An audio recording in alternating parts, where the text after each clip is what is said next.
Snow fell like ash upon the high ridges of Kael'thor, whispering across the silent spires of a dying world. The cold here was ancient, not merely a matter of temperature, but a deep and ceremonial stillness, the kind only a civilization on the edge of extinction could truly understand. General Vorin Cal stood unmoving at the edge of a crumbled precipice, his obsidian cloak stirring faintly in the glacial wind. He gazed over the ruins of the city once called Jurith-Tau, the heart of the Zarati homeworld. Now, it lay broken beneath the boot of betrayal. A flicker of energy coursed through the crystalline blue node embedded in his chest, an ancestral relic of leadership and command, now no more than a pulsing memory. His soldiers, those few who remained, stood silently behind him. Their silver-blue skin bore the scarring of a dozen battles, their neural helms dimming with each passing hour. They no longer spoke of hope. They merely acted, moved, responded, automatons of defiance. He closed his eyes, recalling the moment the Galactic Union had severed communication. A message, sterile and rehearsed, echoed in his mind. The Union Council regrets to inform the Zarati people that effective immediately, strategic aid is no longer viable. You have our sympathies. May the stars remember your sacrifice. The words had landed like plasma rounds, quiet, efficient, and lethal. They hadn't even offered an apology. That had been 96 cycles ago. Since then, the Drexa had arrived. Creatures of metal and biomass, mindless yet terrifyingly calculated. The Zarati had once fought beside the Union against these same monstrosities, pouring their strength and numbers into holding the line at Vilankar, saving 3 Union planets from annihilation. And now, those same planets broadcast only silence. When the skies above Kael'thor darkened with Drexa warforms, the Zarati had called for aid. No one had answered. Vorin opened his eyes. The Drexa swarm had not yet breached the final defensive ring in the northern peaks. Their advance was inevitable, but he would make them pay for every frozen meter. Even the enemies of honor deserved resistance. Behind him, a transmission cracked through the silence. "General Cal," said Commander the Rivess, stepping forward with her helm under one arm. Her voice held the elegance of command and the exhaustion of attrition. Perimeter sensors indicate swarm activity, increasing in Quadrant 5. They're probing for a weakness. "Let them," Vorin replied, his voice low and steady. "They'll find we still remember how to bleed." Vess hesitated. "The morale squads, they asked if a retreat is being planned." He turned, his silver gaze meeting hers. "Retreat to where?" Her silence was an answer. He stepped away from the ledge, letting the cold bite into his exposed arms. "Prepare the final reserves. If they strike tonight, we hold the pass until the last breath, not because it will save us, but because they must know we did not surrender." Elsewhere on the planet, within the dying city of Varenkel, young initiates lit ceremonial fires, more ritual than tactic now. Flames that stood against the dark. Among them was Kiel, the last of the speech weavers, whose role once honored treaties and peace accords. He sat writing words no one would read, to worlds that no longer listened, to the Ilaria of the Hollow Moon, who owed their lives to Zarati's shielding, to the Draethal, whose shipyards were defended by Zarati battalions when their own fleet had fled, to humanity, distant and enigmatic, once silent observers of interstellar politics. Kiel's hand shook. He hesitated over the transmission node, unsure if he believed in anything anymore. And yet his fingers moved. "To any who yet hear," he whispered, voice cracking, "we stood for you. We bled for you. We did not ask for reward, only brotherhood. Now we are abandoned. If this message reaches even one heart, know that Kael'thor burns not with anger, but with grief." He sent it, a pulse into the dark, a scream at a closed door. Back at the pass, Vorin stood at the gates as the sky began to churn. Black silhouettes descended like locusts, the Drexa swarm. Dozens at first, then hundreds. Their movement was not flight, but coordinated fall, as if gravity itself conspired to deliver them. Vess activated the defense grid. Kinetic turrets online. Power to shield arrays. A warning siren wailed across the peaks, echoing off frostbitten stone. Zarati warriors took their positions. Their armor flickered with internal light. forming circuits of bioluminescent defiance. Vorin strode between them. Each nod of acknowledgement met with unwavering loyalty. "Some believe we are forgotten," he said as the Drex approached like a tidal wave of bone and steel. "That the stars have turned their faces. That we fight alone. But I say, alone is how we were born. Alone is how we became strong." The first Drexa struck the outer barrier, and explosions followed like drums of doom. "Today, we show the galaxy that abandonment is not the same as defeat. Today, we burn like suns." The battle began. Crimson light filled the snow-choked air. Drexa shapes tore through the lines. Zarati blades, humming with antimatter charges, carved arcs through the darkness. The Drexa were relentless, absorbing loss without flinching, and for everyone that fell, two took its place. Within minutes, Vorin's squad was encircled, yet they held formation, precision movements honed over centuries of martial tradition. Vorin fought not for survival, but for memory, for legacy. If this was the end, it would be a beautiful one. Then, without warning, a streak of light tore across the sky, white-hot, searing the atmosphere. Not Drexa, not Zarati. A trail of fire and metal that slammed into the Drexa flank with kinetic force unseen on Kael'thor. A pause, a rupture, then another streak, and another, dozens. Pods struck ground like meteors and from emerged forms taller, bulkier than the Zarati. Their armor was gunmetal and chrome, marked by the flag of Earth, the Terran vanguard. Railguns cracked. Drexa heads exploded in bursts of oil and fire. Tactical mechs strode forward, forming a wall between the dying and the dead.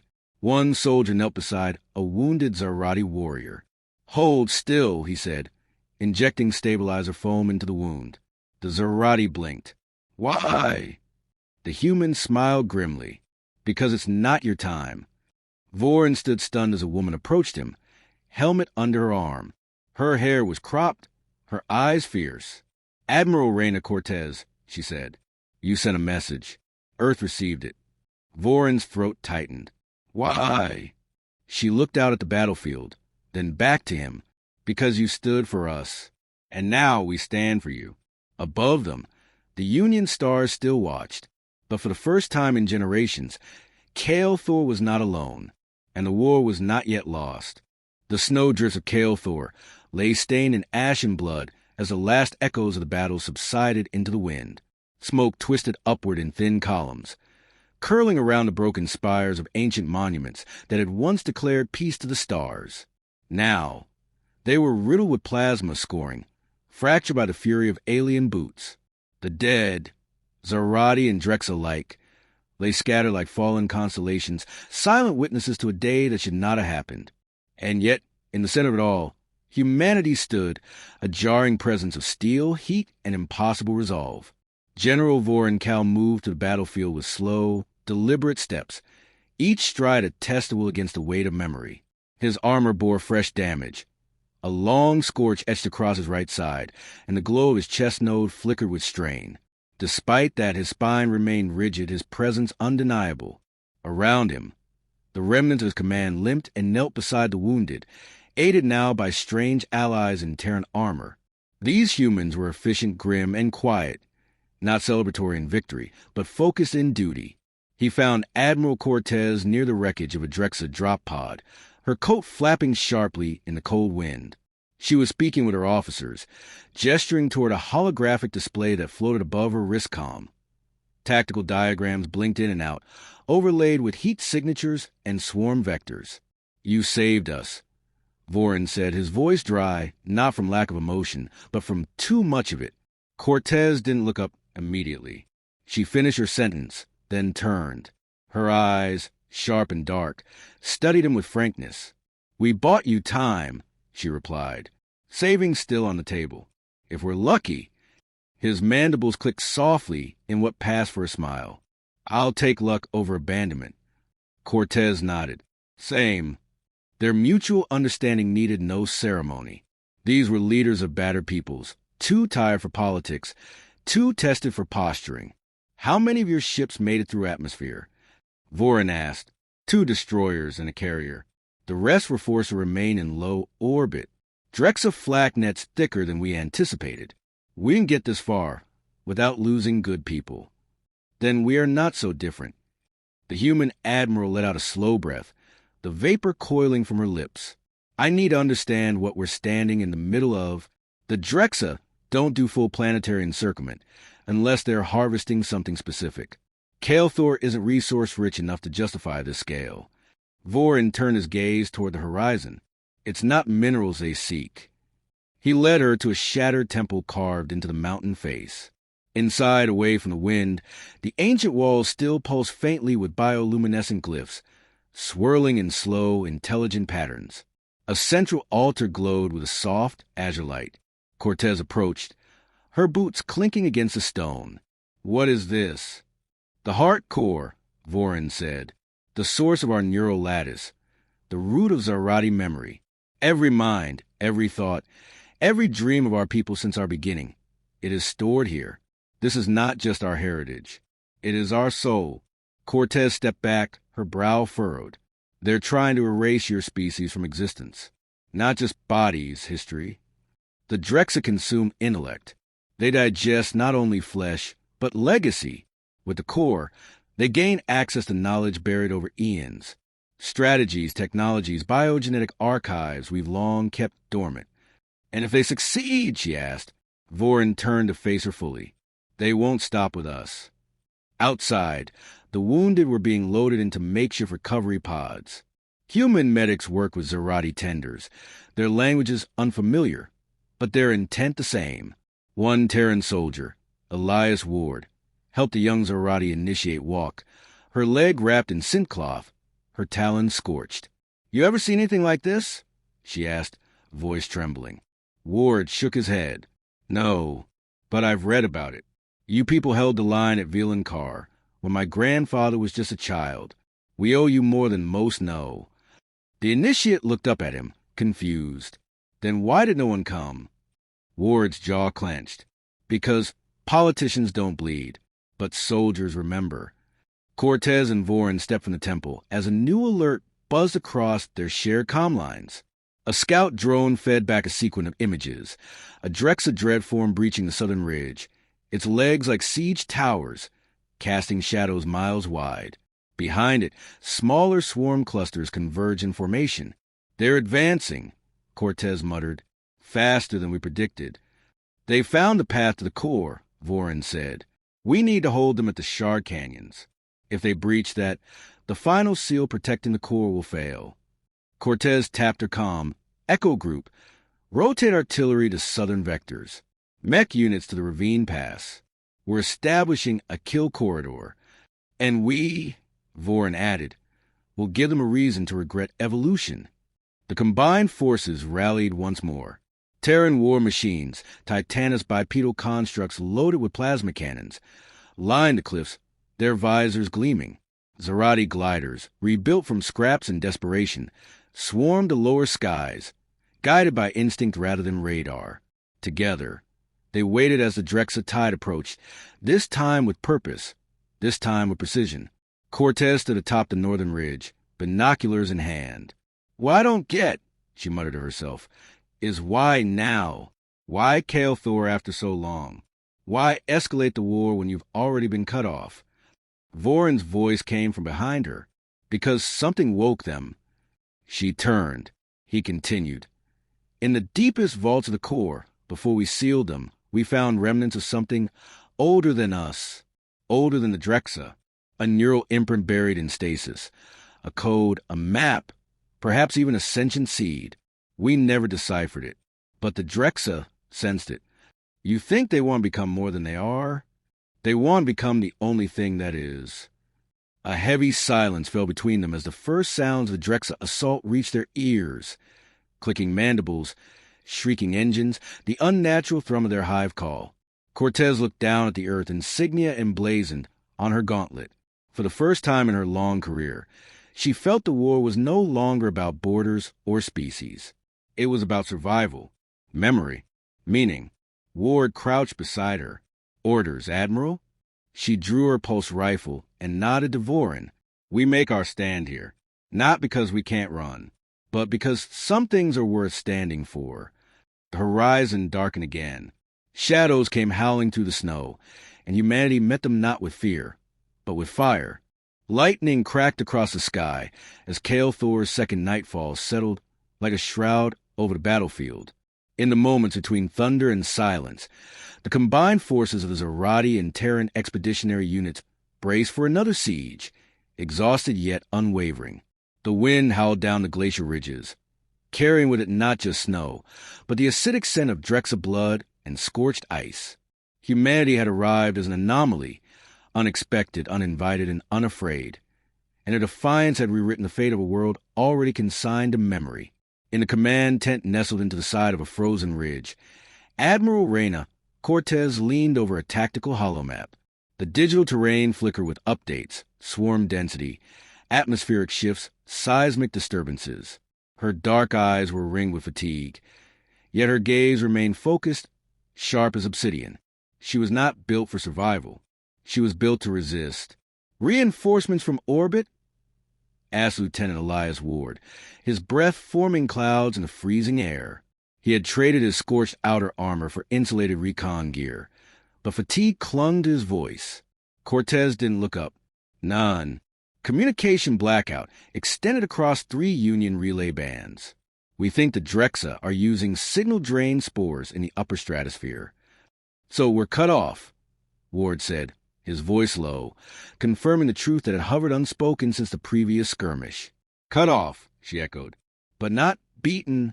Across from her, General Vorin Cal stood motionless, his posture statuesque, his skin dimming slightly in the cold. The glow in his chest node remained steady, though faint. He lost 3 lieutenants in the last Drexa wave. His people were unraveling quietly, proudly, but unraveling all the same. "We must retreat to the lower caverns," Vorin said. "If the outer canyons fall, our advantage disappears. The Drexa have adapted to our ground defenses." Cortez straightened, voice firm. "If we give them the ravine, they'll be on the core in hours. We won't be able to move heavy artillery down through the tunnels fast enough." Vorin turned his angular head toward her. "Then we hold the ravine, even if it kills us." She paused, then looked toward Ward. "Prep dagger platoon. Night assault. Full ordnance. You'll be leading." Ward blinked. "Alone?" "No. With him," Cortez said, nodding toward the tall Zarati warrior emerging into the tent's dim light. He wore ritual battle armor, not military issue. Intricate plates fused with memory filament, etched with glyphs of ancestral warriors. His eyes burned silver. "This is Sarek Tau," Vorin said. He was once First Blade of the Temple Guard. Before the war burned tradition to ash. He volunteered. Ward extended his hand instinctively, then hesitated. Sarek didn't take it. Instead, he bowed slightly, short, respectful. "We fight beside those who answer," Sarek said, his voice like frost breaking beneath boot steps. Ward glanced at Cortez. She gave a nod. "You leave in 20. No light signatures. The Drexa will expect us to dig in, not strike forward. Make them bleed." Outside, the preparations were already underway. Dagger platoon, a mix of Terran scouts and Zarati tunnel runners, geared up silently in the moonless dark. Weapons were checked with practiced discipline. Armor sealed with mechanical hisses. Sarek moved among them like a phantom, saying nothing but inspiring awe. Ward felt it, an unspoken gravity to the warrior that words couldn't define. They descended into the shard canyons like shadows, navigating narrow crevices where Drexa patrols clung to sheer cliff walls. The silence was unholy. No insects, no birds, only the echo of breath and the low hum of charge rifles. The team moved like a single organism, breathing together, thinking together. Halfway through the ravine, they saw it, a Drexa hive node. It pulsed like a black heart embedded in the ice, cables running like veins into the surrounding cliffs. Larval units crawled around it, secreting fluids and feeding data into crystalline growths that shimmered unnaturally. A tactical command organ. Ward whispered, "That thing's running the entire southern front." Sarek's fingers brushed a small stone to mark their position. "Then it dies here." The strike was brutal and efficient. Plasma charges were placed along the node's core, while the team eliminated sentries with blade silence and pinpoint fire. But Drexa don't scream. They swarm. When the node detonated, it did so with a cry that wasn't sound. A psychic rupture felt in every mind nearby. Ward staggered back, his thoughts blurring like static, while Sarek grabbed him and pulled him into cover just as the cliffs roared. Drexa forces erupted from above like locusts. The canyon became a vertical battlefield. Weapons fire slicing the darkened arcs of red and white. Terran rifles cracked. Zarati blades flashed, and limbs of metal and meat fell to the stone below. Ward fired until his gun overheated, then drew his backup, holding ground beside Sarek as the Zarati's armor flickered with each lethal movement. Sarek moved like memory itself, impossibly fluid, every strike honed by generations of embedded tradition. Fall back to rally point. Ward shouted, dragging one of his wounded soldiers toward the extraction beacon. Sarek nodded once, then turned, covering the retreat without hesitation. The last image Ward saw before the canyon walls consumed them in smoke was Sarek facing the Drexa alone, blade glowing blue against tide. When they returned to base, only 7 of the original 18 were alive. Cortez met them at the perimeter. Her eyes swept the broken unit. Her jaw tightened. "Did it work?" she asked. Ward collapsed to one knee, blood on his armor, but nodded. "Hive node's gone. You'll see the chaos ripple through their lines." "And Sarek?" Ward looked up slowly, guilt shadowing his face. "Didn't make it." Cortez inhaled through her nose. He knew what he was giving. Vorin appeared moments later. He said nothing at first, then knelt beside one of the Zarati wounded, placing a hand over the chest node. "This loss will echo," he said softly, "but not in silence. We will remember that night, as the Drexa lines fractured and lost cohesion, as swarm units began turning on one another in confusion. A brief calm settled over the ridges. Cortez walked alone beneath the stars, gloved hand brushing the surface of a ruined Zarati monument. In the silence, she heard footsteps. Ward approached, cradling a data chip. "Recovered this from Sarek's armor," he said. "It's full of glyph sequences. I think it's a battle log." Cortez took it, turned it over in her palm, uploaded to the core. He should be remembered as more than just a name. They stood in silence a moment longer, listening to the wind. "I keep thinking," Ward said slowly, "how we almost didn't come. If we'd stayed out of it, if we'd listened to the Union, Kael Thor would already be gone." "We came because we still believe in honor," Cortez replied. "Something the Union seems to have forgotten." Ward nodded, his voice quiet. "What happens when the Drexa adapt again?" Cortez's eyes flicked to the stars above.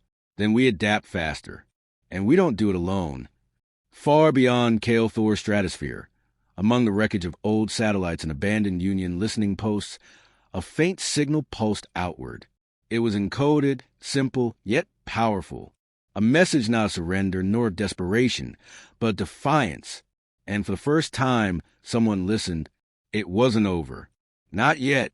Dawn broke over Kael Thor like the breath of a dying god, dim, bruised, and laced with frost. The sky, once consumed by Drexa hive ships and orbital static, now pulsed with the faint light of resistance. Thin rays of amber spilled over the shattered ridge lines, casting long shadows across the snow-stained field where the fate of a world would be decided. General Vorin Cal stood at the crest of the final ridge, surveying the valley below. The temple of the core, ancient and partially buried, rose from the ground like a monolith of memory. Its walls, engraved with Zarati neural spirals, shimmered faintly under the ice. For centuries, it had remained untouched by war, protected by both code and belief. Now, Drexa siege engines rumbled toward across the permafrost, spitting biosmoke and leaving scars in the land. The swarm had recovered from the loss of their node, faster than expected. Adaptation, as always, was their religion.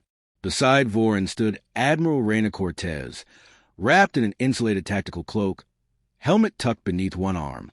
Her breath formed plumes in the air, but her posture betrayed no fear. She had not slept. She hadn't dared. "They're coming in formation this time," she said, watching the swarm coalesce on the horizon. No flanks. No scatter tactics. They've centralized command again.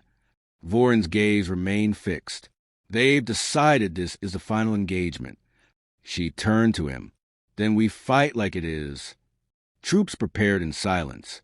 Earth's last carrier, the Valor, remained in low orbit, patched together by field repairs and command prayers. The final mech squadrons had been deployed. Only 2 artillery towers remained functional. The Zarati forces were fewer still, reduced to ceremonial guards, wounded initiates, and elders who had never been meant to bear weapons again. Yet every eye burned with resolve. Lieutenant Elias Ward checked his weapon loadout beside the forward barricade, inspecting a depleted railgun magazine. His armor bore Sarek's insignia now, etched in the shoulder plate as a mark of fallen honor. Across from him, a young Zarati technician trembled while mounting a plasma turret. "You ever fire one of those before?" Ward asked, crouching beside him. The Zarati shook his head. "I was a scribe. I used to archive dreams." Ward offered a half-smile. "Then let's give you something worth remembering." The comms crackled. Drexa Vanguard breaching Sector Gamma. Ground tremor at 37%. ETA, 6 minutes. Cortez pulled her rifle from a maglock. Positions. No backup. No second wave. We hold them here or we die standing. The first wave hit like an avalanche. Drexa's shock unit surged forward, reinforced with spine beasts. Quadrupedal monsters plated in biomechanical armor, howling in frequencies that fractured weak minds. Earth's exosuits fired rail rounds in coordinated bursts, each impact severing limbs or vaporizing skulls. Zarati blades danced in the ice, their wielders moving as if possessed by the memories of ancestors buried beneath the snow. Ward fought at the center line, backing up the artillery flank as the Drexa formed a multi-tiered assault tower. They climbed over one another, reforming bodies into organic ladders. His pulse rifle jammed. Without hesitation, he drew his combat blade and charged forward with a shout. Voron Cal led the southern breach, surrounded by only a handful of his oldest warriors. Despite his age and weight of command, he fought with elegance. Every motion calculated, every strike a culmination of lifetimes of practice. Plasma flickered across his blade as he severed a Drexa drone's spine in one fluid sweep, pivoted, and rammed his elbow into another's throat. For every step the Drexa advanced, a dozen of them fell, but it wasn't enough.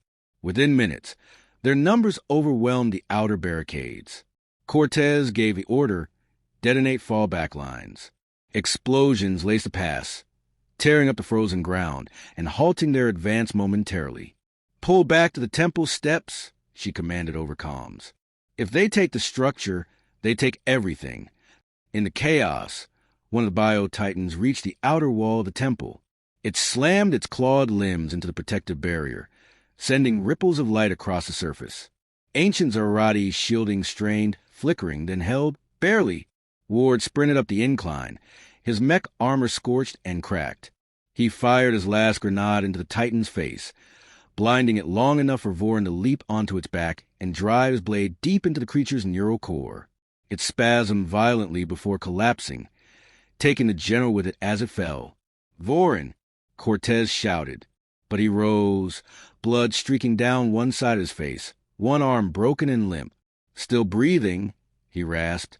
Behind him, the temple door began to open, not by their command, but by internal protocol. A failsafe, a massive column of light surged from the heart of the temple, pulsing into the sky. The Drexa froze, not in fear, but in hunger. They surged again. Inside the temple, the core began to stir. The neural imprint, ancient, alien, older even than Zarati memory, was awakening. Cortez's comm unit buzzed with a secure signal. A voice came through, warbled but clear. "This is the Valor. We have a solution. It's not sanctioned. It's not safe, but it'll work." "Speak," she ordered. "We're prepping an orbital lance. Direct core strike into the Drexa Central High formation. But you'll need to open the shields manually. From inside," she turned to Voron. "If we drop the shield of fire, we leave the core exposed." He met her gaze. Then we do it fast. Together, they moved into the heart of the temple. Glyphs lit beneath their steps as the core rose like a living obelisk of thought and time. The neural seed hovered in the center, pulsating, vibrating with layers of consciousness no one could translate. It pulsed once toward Vorin. He knelt. "I offer myself," he whispered, "not as a relic, but as a vessel." The core responded. A pulse of light enveloped him. Memories, his and others, spiraled outward in a storm of history. Cortez shielded her eyes.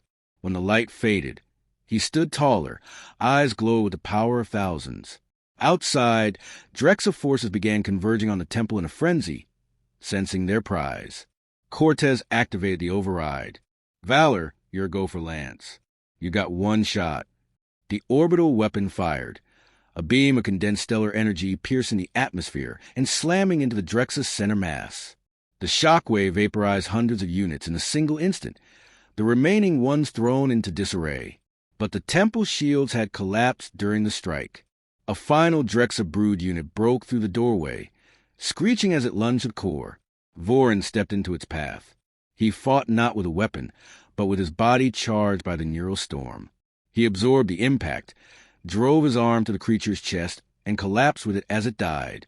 His chest node flickered, then dimmed to black. Cortez caught his body as it fell, lowering him gently to the temple floor.